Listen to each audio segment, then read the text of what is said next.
kasih Bu Isra. Bapak Ibu yang dimuliakan oleh Allah Subhanahu wa taala. Bismillahirrahmanirrahim. Alhamdulillah.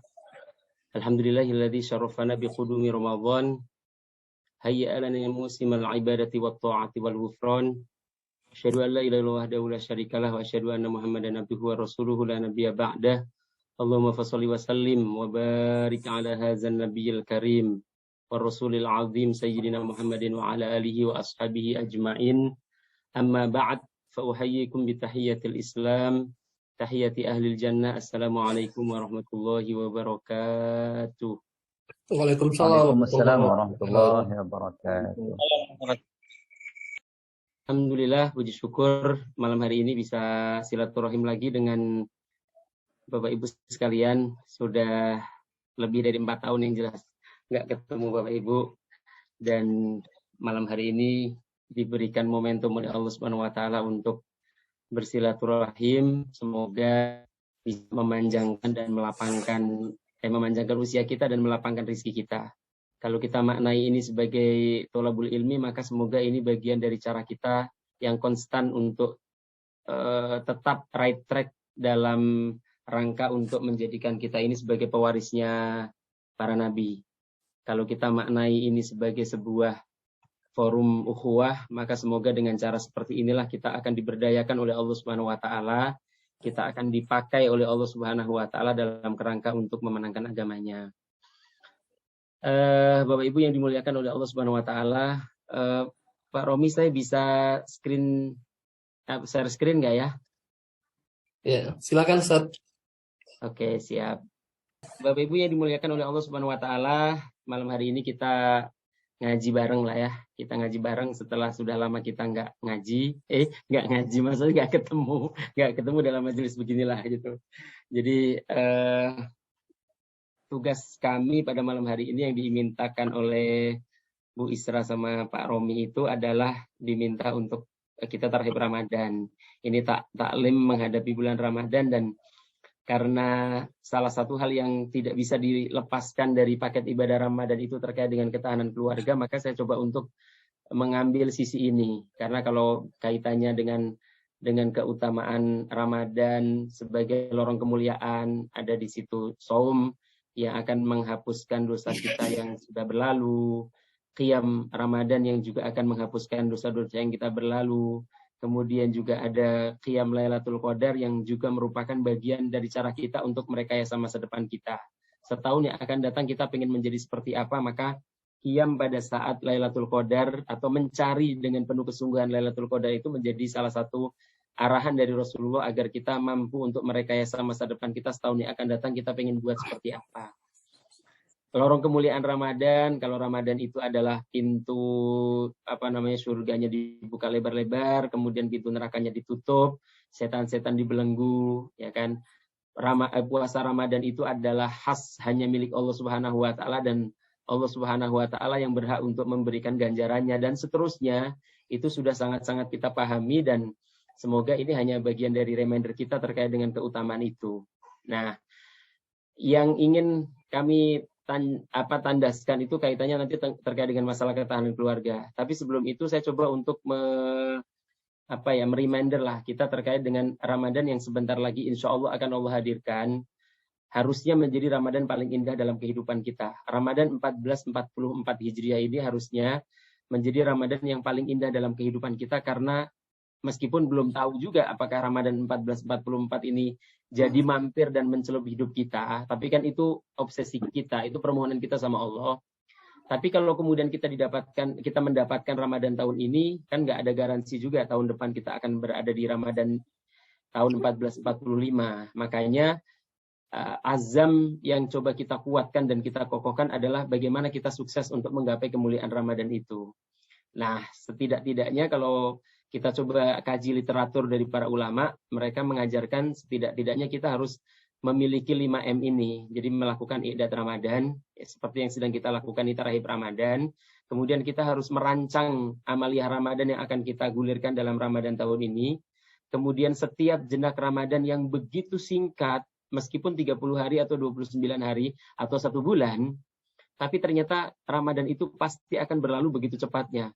Kalau hari ini kita mengatakan marhaban Ramadan, maka nanti dalam waktu yang akan datang dan singkat rasanya, itu kita akan mengatakan mahlan Ramadan. Pelan-pelan Ramadan, jangan cepat engkau berlalu gitu. Maka kita harus mengoptimalkannya. Yang kemudian yang keempat, kita harus menghidupkan sunnah Ramadan. Apa yang dilakukan oleh Rasulullah agar detik demi detik Ramadan kita itu benar-benar bernilai. Dan yang terakhir, sukses Ramadan kita itu berbanding lurus apakah Ramadan yang menjadi habituasi kita dalam sebulan yang akan datang itu akan mampu kita pertahankan atau akan hadir asar dari Ramadan itu dalam hidup kita di 11 bulan berikutnya. Itu menjadi salah satu kata kunci apakah Ramadan kita dianggap sukses oleh Allah atau tidak. Nah, itu 5 kunci suksesnya. Kalau terkait dengan persiapan kira-kira seperti di slide inilah gitu kan, i'dad ruhi, kita memperbanyak istighfar, kita memperbaiki taubat kita melakukan agenda-agenda tazkiyatun nafas, itu i'dad ruhi. Mentalitas kita itu benar-benar siap.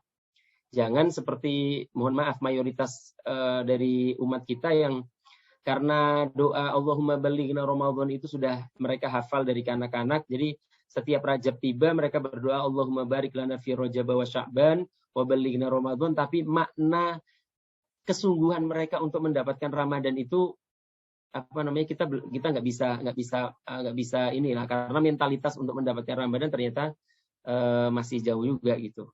Berikutnya yang harus kita lakukan dari sisi jasadi, ya kan. Kalau perlu general check up lah gitu, ya kan. Tapi setidak-tidaknya bagian dari i'dad jasadi itu adalah kita melakukan apa amal kolosal yang akan kita lakukan di bulan Ramadan itu harusnya identik juga dengan kita.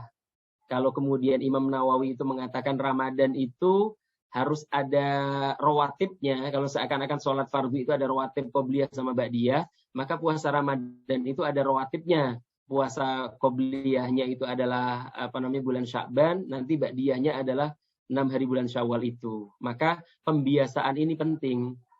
Kalau kita membiasakan puasanya, membiasakan qiyamul lail, membiasakan hatam Al-Qur'annya dan seterusnya, sehingga nanti pada saat Ramadan itu kita sudah punya habituasi seperti itu, ya kan. Olahraga juga penting, itu bagian dari i'dad jasadi. Kalau i'dad thaqafi, ya coba kita baca lagi fikih puasa, kita baca lagi fikih zakat umpamanya, kita perbaharui lagi atau kita segarkan kembali ilmu-ilmu yang terkait dengan ibadah kolosal Ramadan. Nah, kalau i'dad mali, karena kita akan bayar zakat fitrah, kita harus memperbanyak infak sedekah sebagaimana yang dicontohkan oleh Rasulullah. Kita juga harus melakukan upaya agar kita yang cuma satu orang itu bisa mengkapitalisasi pahala dengan cara kita taftirus shaim sebagaimana yang dicontohkan oleh Rasulullah SAW. Nah, ini amaliyahnya, ya. Karena amaliyahnya itu begitu kolosal dan begitu luar biasa, maka persiapannya juga harus betul matang. Dan tadi sebutannya ini adalah momentum robani, karena persis dengan apa yang diperintahkan oleh Allah Subhanahu wa taala di Ali Imran itu kan, walakin kunu robbaniyin bima kuntum tu'allimunal kitaba wa bima kuntum tadrusun. Jadi paket ibadah Ramadan atau amaliyah Ramadan kita itu harus penuh dengan makna robani itu. Kita harus benar-benar berada pada siklus kita, tunduk kepada Allah Subhanahu wa taala, dan putaran siklus itu kita ngajar dan belajar, kita beribadah, kemudian kita juga menularkan makna ibadah itu, kita refleksikan makna ibadah itu bukan hanya sekedar untuk kepentingan kita pribadi, tetapi bagaimana dirasakan oleh orang-orang terdekat kita dan orang-orang yang lebih luas lagi. Itu bagian dari makna robani. Nah, kenapa kemudian saya coba untuk menyebutkan kalimatnya itu momentum robani, Bapak Ibu yang dimuliakan oleh Allah Subhanahu wa taala, karena sejatinya ada sebuah persoalan yang menurut saya itu sangat fundamental. Seakan-akan ada sebuah mindset yang dimiliki oleh umat kita bahwasanya Ramadan itu betul-betul luar biasa sehingga mereka mengagendakan semua agenda Ramadan atau amaliyah Ramadan itu dalam hidup mereka. Tapi ketika takbir Idul Fitri atau malam takbiran itu tiba, seakan-akan makna Ramadan itu sebagai sebuah amaliyah robani itu hilang. Seakan-akan Allah itu hanya Tuhan kita di bulan Ramadan. Selepas dari bulan Ramadan itu seakan-akan Allah itu goodbye. Bukan Tuhan kita lagi, seakan-akan seperti itu. Itu pemaknaan atau tafsiran yang bisa kita berikan ketika lihat saja apa yang terjadi ketika Ramadan separuh atau Ramadan sepertiga yang terakhir itu tiba. Ternyata kondisi peribadatan dan amaliyah robani kita itu sudah benar-benar berubah kan gitu. ya kan? Apalagi kalau Ramadannya sudah berlalu kan gitu. Nah, ini jadi momen penting kenapa disebutnya sebagai momentum robani, karena ibadah Ramadan kita itu bukan karena Ramadannya, tetapi karena Allah. Dan Allah itu Tuhan kita di bulan Ramadan dan di luar bulan Ramadan. Ini yang penting untuk ditandaskan makna dari kalimat tadi, momentum robani itu. Lah kalau puasanya itu, kalau ibadahnya itu bawahnya ada siam di ayat 183 kan kutiba alaikumus siam, atau kemudian ada ibadah solidaritas, ya kan, kalimatnya wa 'alal ladzina yutiqunahu fidyatun ta'amu miskin. Jadi ada solidaritas kita, itu bagian dari amalia Ramadan. Kemudian juga yang paling kolosal, yang paling jelas, karena Ramadan, satu-satunya kalimat Ramadan di Al-Quran itu dikaitkan dengan Al-Quran, syahrul Ramadan alladzi unzila fil Quran, maka intensitas ibadah dan interaksi kita dengan Al-Quran itu menjadi satu hal yang mestinya kita pupuk sedemikian rupa. Kalau Rasulullah itu setiap Ramadan itu mudarosah langsung dengan Jibril. Kalau Utsman itu setiap malam Qiyamul Lail saja itu beliau menghatamkan Al-Quran. Kalau Imam Syafi'i itu menghatamkan Al-Quran sampai 60 kali dan seterusnya. Ini adalah sebuah stressing yang mereka berikan kepada kita bahwasanya mulianya Ramadan itu karena Al-Quran, sehingga pola relasi kita dengan Al-Quran harus tampak benar-benar serius kan gitu. Lah kemudian kita juga lihat ketika Allah menggunakan kalimat yuridullahu bikumul yusra wala yuridu bikumul usra. Ini menandaskan bahwasanya kita harus memiliki mekanisme tafaqquh fiddin. Ya kan, mekanisme robani kita sekarang saya ngajar tetapi setelah itu saya belajar, antum saat ini belajar tetapi setelah itu antum ngajar, itu nggak boleh berhenti. Dan itulah yang kemudian membuat keberagamaan kita ini menjadi mudah, nggak menyulit-nyulitkan diri kita, karena yang membuat orang itu bisa paham ternyata agama ini mudah, walan yusyadaddin illa ghalabahu, kata Rasulullah, itu adalah keilmuan. Maka bagian dari paket ibadah Ramadan itu adalah seharusnya kita memperbanyak tafaqquh fiddin. Kalau di pesantren-pesantren itu ada pasan, bahasa mereka itu ada belajar atau nyantri di saat bulan Ramadan hanya membaca kitab-kitab tertentu, umpamanya, itu juga bagian dari refleksi dari tafaqquh fiddin, bagian dari paket ibadah Ramadan. Kemudian yang nggak kalah penting, karena Allah menggunakan kalimat walitukabbirullaha ala ma hadakum, maka zikrullah itu menjadi bagian yang tidak terpisahkan dari paket ibadah Ramadan. Kalau ada zikir pagi dan petang, maka Ramadan pun tidak boleh lepas dari itu harusnya. Kemudian karena Allah secara khusus, ya kan, kalau ayat 183 sampai 185 itu semuanya berbicara khas Ramadan. Ternyata Allah Subhanahu wa taala menyisipkan di ayat 186-nya itu berbicara khusus hanya terkait dengan masalah munajat, terkait dengan masalah doa, terkait dengan masalah istijab, minta pengijabahan dari Allah Subhanahu wa taala. Ini khas, tetapi kemudian dikaitkan, disisipkan di tengah-tengahnya, karena yang eksplisit yang diinginkan oleh Allah Subhanahu wa taala kepada kita itu adalah bahwasanya doa itu tidak akan pernah ditolak di bulan Ramadan. Rekayasa masa depan dengan doa itu menjadi sebuah keharusan. Maka kita pengen seperti apa setahun yang akan datang, itu harusnya benar-benar kita rancang di Ramadan. Nah, berikutnya yang menjadi stressing bahasan kita, tema kita itu adalah tadi harmonisasi keluarga. Karena sepanjang ayat 187 dari kalimat uhilla lakum lailatas siyam sampai la'allahum yattaqun, itu semuanya berbicara terkait dengan ketahanan keluarga. Meskipun disisipkan di ayat 187 itu ada ibadah itikaf, tapi penyebutan itikaf itu juga tetap dikaitkan dengan proses harmonisasi keluarga. Nanti akan kita elaborasi di bagian berikutnya. Ini terkait dengan Ramadan, itu syahrul mudarasatil Quran, karena setiap bulan Ramadan itu Rasulullah secara khusus melakukan mudarosah terhadap Jibril. Lah kalau beliau aja seperti itu, bagaimana dengan kita, kan seharusnya gitu.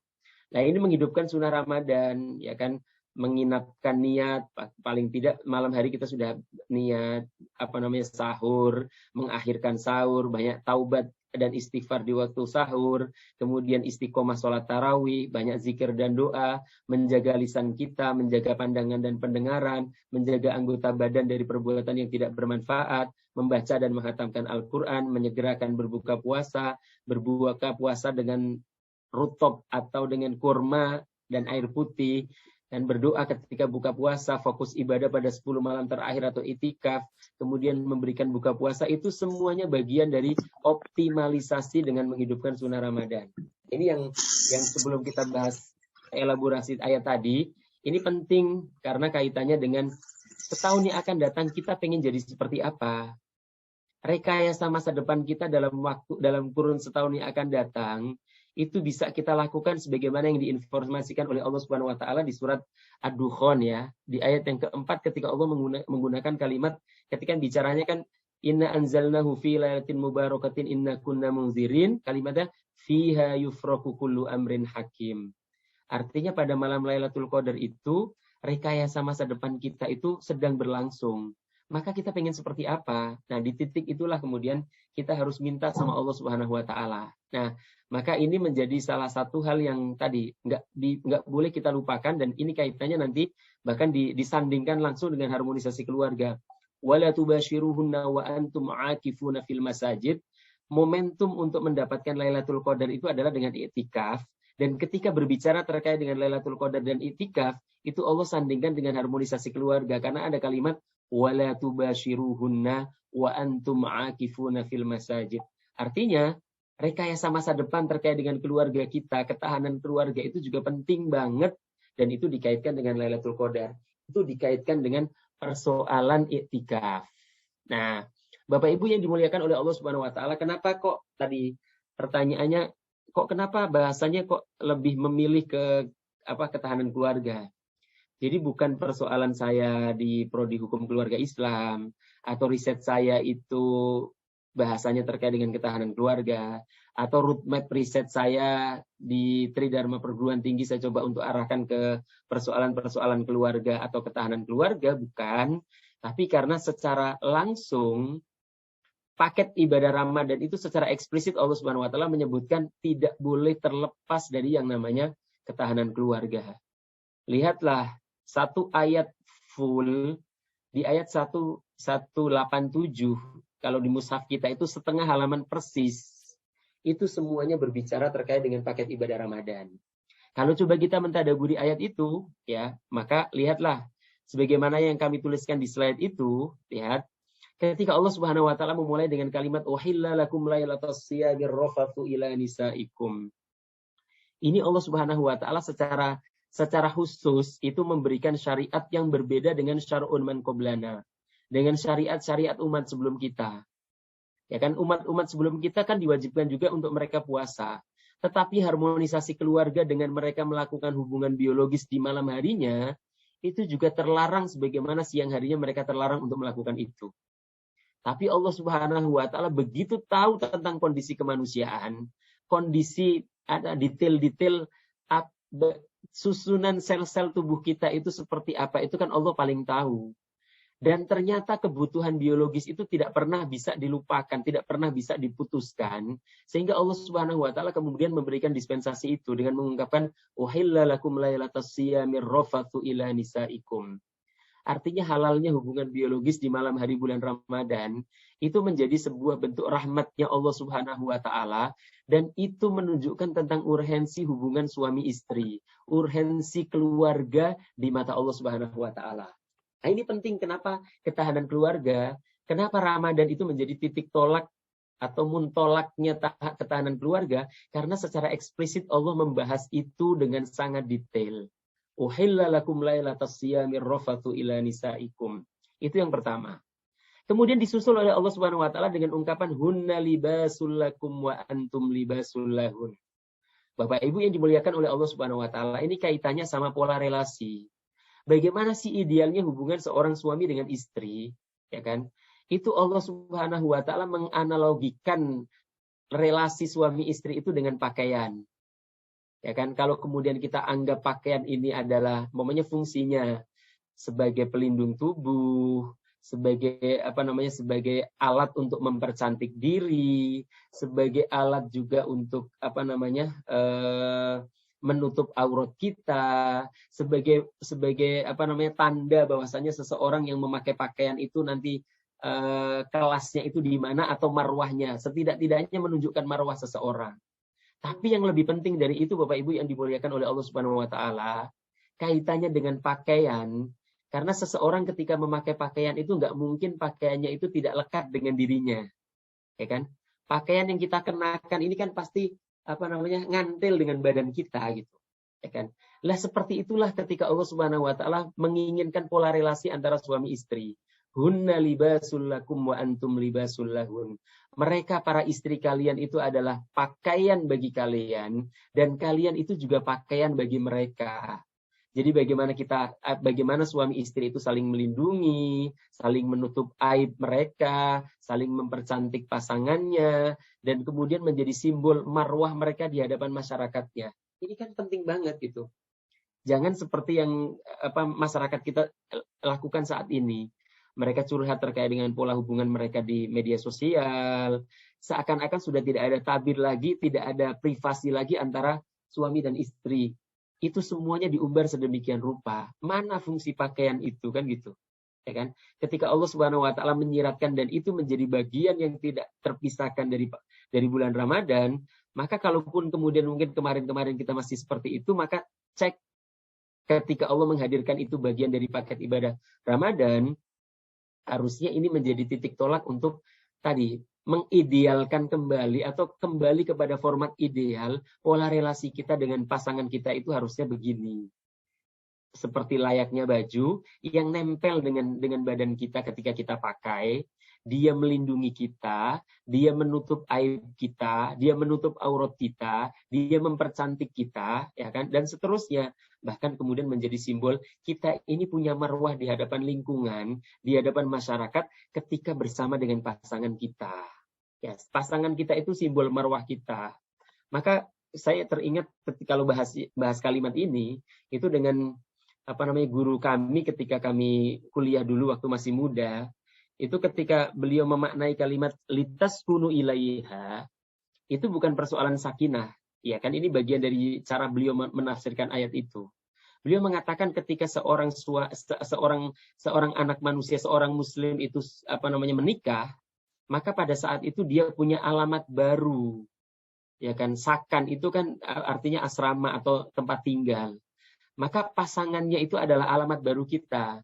Ya kan, dulu ketika umpamanya Pak Romi belum nikah, kan Pak Romi disebutnya Pak Romi Subhanu, anaknya si ini. Tapi ketika mulai akad nikah, maka mulai detik itu Pak Romi itu ada alamat baru. Itu loh yang suaminya Bu Isra umpamanya. Itu namanya litaskunu ilaiha, dan simbol pakaian itu, ya, ini pola relasi yang kemudian dianggap ideal karena harus berdekatan, harus saling melindungi, harus saling menutup aib, menutup auratnya, saling mempercantik, dan itu simbol marwah, alamat baru bagi seorang anak cucunya Nabi Adam. Nah, berikutnya ketika Allah Subhanahu wa taala menambahkan kalimat kan alimallahu annakum kuntum takhtanuna anfusakum fataba alaikum wa afa ankum, ini kaitannya dengan syar'un man qablana tadi. Orang-orang sebelum kita itu kan ketika siang hari haram melakukan hubungan biologis pada saat mereka berpuasa, maka pada malam harinya juga diperlakukan hal yang sama. Tapi ketika Allah menstate dengan kalimat alimallahu annakum kuntum takhtanuna anfusakum, Allah itu tahu loh kondisi kalian. Ya kan, maka Allah mengampuni kalian dan memberikan dispensasi kepada kalian. Maka perintahnya adalah fal'ana bashiruhunna. Maka sekarang inilah saatnya kalian itu mempergauli mereka. Itu bahasanya kayak gitu. Bahkan kalimat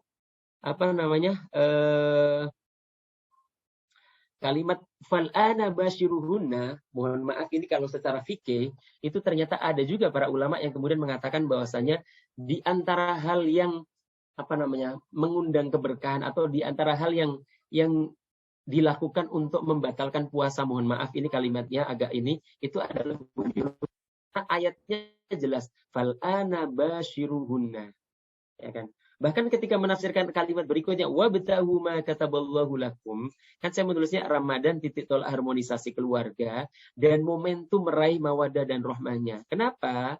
Ketika Allah mengatakan wabtahu ma kataballahu lakum, itu yang pertama seringkali dimaknai sebagai, bahkan ada yang ulama yang mengatakan bahwasanya kalau kita ingin mendapatkan anak cucu keturunan yang berkah, anak cucu keturunan yang soleh, yang sesuai dengan keinginan kita, qurrata a'yun bahasanya, maka carilah ketika malam-malam bulan Ramadan. Itu sampai ada yang menafsirkan seperti itu. Wabtaghu ma kataballahu lakum. Atau kemudian kalau saya menuliskan di sampingnya itu kalimatnya adalah momentum meraih mawaddah warahmah. Lihatlah ayat di surat Ar-Rum ayat 30, surat Ar-Rum surat yang ke-30 di ayat 20-an itu kan Allah menggunakan kalimat setelah wa min ayati an khalaqalakum min anfusikum azwaja, kan kalimatnya litaskunu ilaiha. Tapi setelah itu lihat, yang saya coba sambungkan dengan kalimat wabtaghu ma kataballahu lakum, karena Allah mengatakan wa ja'ala bainakum mawaddata wa rahmah. Jadi yang menghadirkan mawaddah, yang menghadirkan rahmah itu Allah, bukan suami istri. Jadi kebahagiaan keluarga itu bukan haknya suami istri, bukan urusan atau manajemen mereka, tetapi nggak boleh dilupakan itu adalah kita harus mengikatkan diri kita dengan Allah Subhanahu wa Ta'ala. Itu kaitannya dengan apakah kita itu memiliki hubungan yang kuat dengan Allah Subhanahu wa Ta'ala atau tidak. Maka ketika kalimat wabtaghu ma kataballahu lakum, itu seharusnya kita itu mencari mawaddah dan rahmah, dan momentumnya itu titik tolaknya adalah ketika berada di bulan Ramadan ini untuk kita lestarikan di 11 bulan berikutnya. Dan tahukah Bapak Ibu yang dimuliakan oleh Allah Subhanahu wa Ta'ala, apa sih sebenarnya makna mawaddah? Apa sih sebenarnya makna rahmah itu, sehingga Allah perlu menghadirkan itu? Bahkan kemudian kalimatnya, kenapa Allah tidak menggunakan kalimat mahabbah? Kenapa Allah justru menggunakan kalimat mawaddah? Itu ada bahasan rincian ketika para ulama tafsir itu membahas itu, ya kan? Tapi yang menurut saya penting untuk diungkap di pertemuan kita malam hari ini, itu ternyata kalimat mawaddah itu kan dari sisi etimologis, ya, dari sisi bahasa itu mustaqun min madati waw dal, ya kan. Jadi kalimat mawaddah itu kan kata asalnya, kata dasarnya itu dari tersusun dari materi wawu, dal sama dal. Bahasanya tuh wudun. Kalau orang Jawa wudun itu bisul, tapi bukan itu maksudnya. Wudun, lah dalam bahasa Arab itu semua kalimat wud itu menandakan kekosongan, ya kan? Maka dalam kerangka untuk membahas kalimat mawaddah, yang dimaksudkan dengan mawaddah itu kata para ulama tafsir adalah kekosongan hati seorang suami atau kekosongan hati seorang istri dari kehendak buruk terhadap pasangannya. Jadi seorang suami yang dikaruniakan mawaddah oleh Allah Subhanahu wa Ta'ala, dia tidak akan pernah berpikir buruk kepada istrinya. Seorang istri juga sebaliknya tidak akan berpikir buruk kepada suaminya, tidak berpikir untuk menyakiti mereka, tidak berpikir untuk mengecewakan mereka, tidak berpikir untuk membuat mereka itu susah dan seterusnya. Itu mawaddah, ya kan? Dan itu ternyata milik Allah Subhanahu wa Ta'ala yang kemudian diberikan bagi manusia. Wa ja'ala bainakum mawaddah. Ya kan?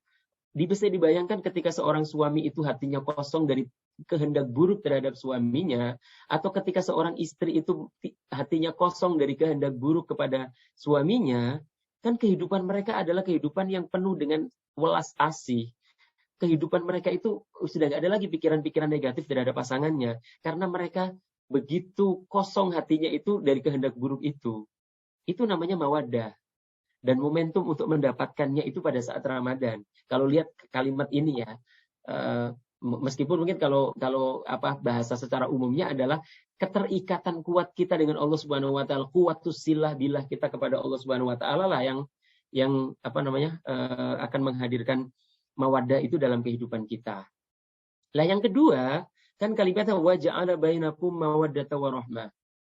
Tahukah Bapak Ibu yang dimuliakan oleh Allah Subhanahu wa Ta'ala, makna rahmah itu kan dia mustaqun min madati rohama, sama dengan rahim seorang perempuan, tempat yang sangat sangat nyaman bagi janinnya, ya kan?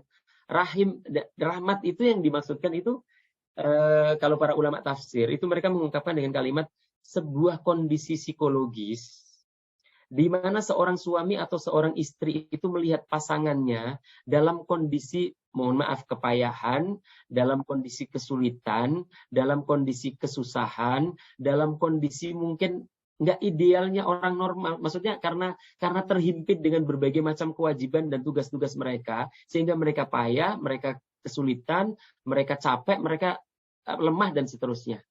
Maka ketika melihat kondisi itu, orang yang diberikan rahmah oleh Allah Subhanahu wa taala, dia akan mengorbankan dirinya, dia akan memberdayakan dirinya dalam rangka untuk membuat pasangannya itu kembali lagi berdaya, mereka itu kembali memiliki energi untuk meneruskan kehidupan mereka. Artinya bagaimana caranya bisa ngebantu mereka. Maka lihat betapa rohimnya Rasulullah. Kan Raufur Rahim, Rasulullah itu digelari oleh Allah Subhanahu wa taala, laqad ja'akum rasulun min anfusikum azizun 'alaihi ma anittum harisun 'alaikum bil mu'minina raufur rahim. Rasulullah itu salah satu karakternya itu rahim gitu. Maka lihatlah, Rasulullah mau membantu istrinya, Rasulullah itu mau menjahit bajunya yang sobek, memperbaiki sendalnya dan seterusnya. Itu bagian dari refleksi kalimat rahmah itu.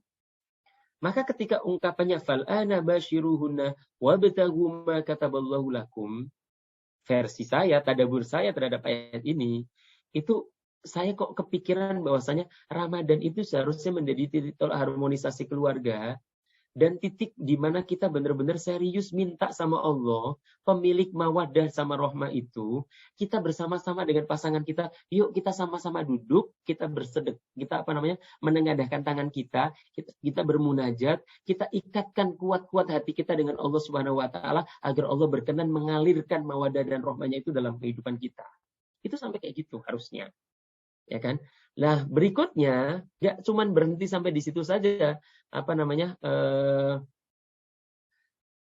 paket ibadah Ramadan yang terkait dengan ketahanan keluarga. Karena setelah itu kemudian kan ungkapannya wa kulu washrabu hatta yatabayyana lakumul khaytul abyadu minal khaytil aswadi minal fajr tsumma atimmus siyama ilal lail. Kaitannya adalah kebersamaan keluarga dalam rangka melaksanakan ibadah-ibadah Ramadan, makan bersama, minum bersama, ya kan? Kemudian mereka istirahat bersama, mereka menunaikan kegiatan-kegiatan bersama, kan karena momentum Ramadan itu biasanya kita lebih banyak bersama dengan keluarga kita.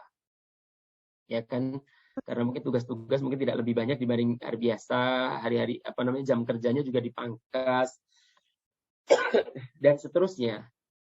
Maka momentum inilah yang kemudian patut untuk kita jadikan sebagai bagaimana ikatan kita dengan sesama anggota keluarga, kita dengan pasangan kita dengan anak-anak kita dengan orang tua kita dan seterusnya, kita coba untuk rajut lebih kuat lagi. Sehingga menghadirkan tadi harmonisasi itu. Lah setelah itu kata Allah Subhanahu wa taala ada ungkapan terkait dengan rambu-rambu hubungan suami istri. Wala tubashiruhunna wa antum aakifuna fil masajid. Ya kan? Janganlah kalian mempergauli mereka ketika kalian sedang dalam kondisi beriktikaf di dalam masjid. Ini ada ungkapan yang seakan-akan kalau saya memaknainya itu ada mafhum mukhalafah, artinya dalam persoalan ibadah pun ternyata harmonisasi keluarga itu harus tetap ada, harus tetap terjalin meskipun tidak boleh kebablasan maksudnya. Nggak boleh, kan ini kaitannya mubasyarah. Mubasyarah itu kan hubungan biologis. Tapi ketika dikaitkan dengan sebuah ibadah mahdhah yang khas, bahkan harus tempatnya khusus, ya kan? Masjid kan gitu. Meskipun kalau lihat kalimat ini, ternyata ada juga ulama fikih yang mengatakan ketika mengungkapkan wa antum aakifuna fil masajid, itu mereka mengatakan perempuan-perempuan atau para istri itu boleh loh mereka iktikaf di rumah di tempat yang dikhususkan sebagai tempat ibadah di rumah mereka masing-masing. Musalla baitiha bahasanya. Fi masjid baitiha. Tempat yang khusus untuk ibadah, maka ketika mungkin mau iktikaf di masjid jauh atau kemudian mungkin adat yang ada di masyarakat kita belum terbiasa dengan iktikaf, tapi kita tahu Rasulullah itu iktikaf, tidak pernah meninggalkan iktikaf dan mengajak istri dan anak-anaknya dan keluarganya itu untuk iktikaf, maka kan kita juga harusnya berazam untuk melakukan iktikaf. Dan ketika belum tersedia di masjid untuk iktikaf bagi kaum muslimat, maka dari pendapat ketika mengungkapkan kalimat wa antum aakifuna fil masajid, ternyata sebagian ulama fikih itu ada yang mengatakan boleh iktikaf di masjid baitiha atau musalla baitiha. Karena ada kalimat wala tubashir. Enggak mungkin dong mubasyarah itu dilakukan di masjid yang benar-benar masjid jami yang ketika orang benar-benar iktikaf. Kan enggak mungkin, enggak masuk akal. Maka mereka memaknai sebagai bolehnya iktikaf di musalla baitiha bagi kaum muslimat itu. Ini kan rambu-rambu hubungan suami istri. Tapi yang patut digarisbawahi di sini, persoalan ibadah mahdhah itu ternyata nggak boleh terlepas dari harmonisasi keluarga. Maka lihat ketika Rasulullah umpamanya mengungkapkan kalimat rahimallahu mra'an qama minal laili fasalla. Kemudian fa'aiqadha ahlahu fa in abat nadhaha fi wajhiha. Ya kan? Sebaliknya kata Rasulullah, rahimallahu mra'atan qamat minal laili fasallat fa'aiqadat ahlaha fa in aba nadhahat fi wajhihil ma. Jadi kata Rasulullah, ini kaitan harmonisasi keluarga, ini kaitan dengan persoalan romantisme dalam keluarga. Itu ternyata Rasul mengatakan semoga Allah merahmati seorang suami yang dia bangun tengah malam, bangun dulu, baru kemudian dia sholat sendiri dulu. Setelah dia selesai sholat, baru kemudian aiqadha ahlahu. Dia membangunkan istrinya, membangunkan keluarganya, kemudian sholat. Kalau istrinya itu enggan atau malas-malasan karena mungkin berbagai macam faktor siang harinya lah gitu kan, maka kemudian kata Rasulullah, nadhaha fi wajhil ma. Dia menyipratkan, memercikkan air ke muka istrinya itu. Kan dingin-dingin. Ini kan bagian dari romantisme rumah tangga. Ternyata tidak dilepaskan dari ibadah mahdhah, sholat malam. Kan luar biasa. Bagaimana Rasulullah mencontohkan kepada kita. Nah, berikutnya, ini kan kalimatnya kan saya menuliskan harmonisasi keluarga itu harus tetap beriringan dengan persoalan-persoalan ibadah mahdhah, ibadah yang khusus harusnya ibadah kepada Allah Subhanahu wa taala. Nah, ini kaitannya ternyata paket ibadah Ramadan dengan ketahanan keluarga, dengan harmonisasi keluarga itu begitu erat. Bahkan satu ayat full itu berbicara terkait dengan itu. Kemudian ditutup tilka hududullah. Ini loh aturan-aturan Allah.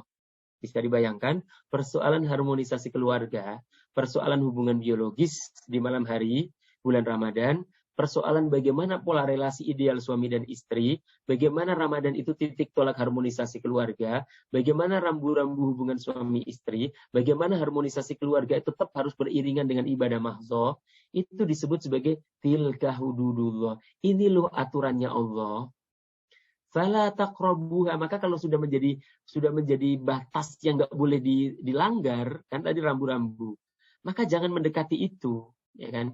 Kadzalika yubayyinullahu ayatihi linnasi la'allahum yattaqun. Dan itu sekali lagi dikaitkan dengan visi Ramadan di awal la'allakum tattaqun. Di ayat ini sebagai penutup dari paket ibadah Ramadan, Allah menggunakan kalimat kadzalika yubayyinullahu ayatihi linnasi la'allahum yattaqun. Artinya orang-orang yang bertakwa itu adalah orang-orang yang tadi menjaga pola relasi dengan pasangannya.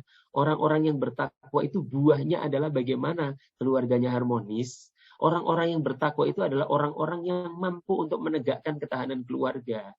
Itu yang harusnya kita pahami, dan ini sebenarnya agak ironis banget gitu. Kenapa saya bilang ironis? Karena ternyata ini loh faktanya. Ya kan, Indonesia darurat perceraian itu kata kepala BKKBN loh, Dr. Hasto itu beliau menyebutkan di salah satu webinar yang saya ikut, itu beliau menyebutkan Indonesia itu darurat perceraian. Karena beliau setelah menyebutkan membeberkan tentang data-data statistik terkait dengan angka perceraian di Indonesia, terkait dengan bagaimana increase ya, kenaikan perceraian rata-rata di setiap tahunnya itu. Kemudian bagaimana pola relasi suami istri yang sekarang terjadi kan ngeri juga. Gugat cerai, istri menggugat suaminya bercerai itu angkanya sampai 70%. Ini kan ngeri. Dan bahkan kalau salah satu guru besarnya Pak Romi di IPB, di Fakultas ekologi manusia itu beliau menyebutkan datanya Badilak, ya kan, Badan Peradilan Agama Mahkamah Agung, itu yang menyebutkan di tahun 2022 kemarin, 2021-2022 kemarin, itu disebutkan setiap 1 jam, setiap 60 menit di Indonesia, itu ada 50 kasus perceraian yang diketok palu oleh para hakim itu di pengadilan agama. Dan itu wajah kita, wajah umat Islam. Kan ironis, sebuah umat yang 1/12 waktu hidupnya, ya kan, 1 bulan dari 12 bulan yang ada dalam hidup mereka itu dikhususkan ada paket ibadah Ramadan, dan salah satu paketnya itu adalah harmonisasi keluarga. Tapi gara-gara kelalaian mereka terhadap paket itu dan mungkin ketidakpahaman mereka karena pola relasi mereka dengan Al-Quran itu begitu minim, maka wajar ironi itu kemudian benar-benar terwujud dan benar-benar menjadi momok dalam kehidupan ketahanan nasional kita, karena ketahanan keluarga itu menjadi tonggak ketahanan nasional, kan begitu bahasanya. Nah, ini patut untuk kita ngurut dada, sekaligus kita coba untuk yang ngerti inilah, maksudnya yang kita coba yang sadar tentang pentingnya keluarga, pentingnya ketahanan keluarga. Yuk kita bahu-membahu dalam kerangka untuk meyakinkan bahwasanya keluarga itu begitu strategis di mata Allah Subhanahu wa taala, dan keluarga itu menjadi tonggak ketahanan nasional, sehingga setidak-tidaknya ketika kita memiliki effort yang lebih khususnya di bulan Ramadan untuk menghadirkan ketahanan keluarga, dan kemudian kita minta dengan rekayasa masa depan di malam Lailatul Qadar agar setahun ke depan keluarga-keluarga Indonesia itu menjadi keluarga yang harmonis. Padahal ini menjadi musuh bersama keluarga itu. Musuh feminisme yang secara eksplisit mereka mengatakan bahwasanya musuh utama kami itu adalah keluarga. Maka institusi keluarga itu harus hilang, atau minimal institusinya ada tetapi fungsionalnya itu nggak ada. Keluarganya ada tapi fungsi afektifnya nggak ada, dan seterusnya nggak pernah ada gitu fungsi itu. Fungsi pendidikan anaknya, fungsi sosial dan seterusnya itu dikebiri sedemikian rupa atau dipangkas sedemikian rupa. Itu yang mereka inginkan. Maka muncullah mungkin virus-virus, ada LGBTQ, ada apa segala macamnya, atau yang paling beberapa waktu terakhir agak viral itu terkait dengan child free ya, menikah, berkeluarga tapi nggak pengen punya anak dan seterusnya. Itu kan bagian dari pengebirian terhadap institusi keluarga yang begitu agung di mata Allah Subhanahu wa taala. Nah, kira-kira itu yang mungkin dapat Ana sampaikan sebagai pembuka lah ya. Nanti kalau ada diskusi tafadhol bisa dilanjutkan nanti mungkin seperti itu. Begitu kali Bu Isra, Pak Romi dan para Bapak Ibu sekalian yang mungkin dapat kami sampaikan. Mungkin ini bagian dari doa karena sebenarnya kita Ramadan ya. Allahumma sallimna li Ramadan wa sallim Ramadan lana wa tasallumhu minna mutaqabbal. Ya Allah, antarkanlah kami hingga sampai di bulan Ramadan, dan antarkanlah Ramadan untuk kami, dan terimalah Ramadan itu dari kami semua sepenuh pengabulan. Itu doa yang diajarkan oleh Rasulullah SAW. Qul qouli hadza wa astaghfirullah li wa lakum. Assalamualaikum warahmatullahi wabarakatuh.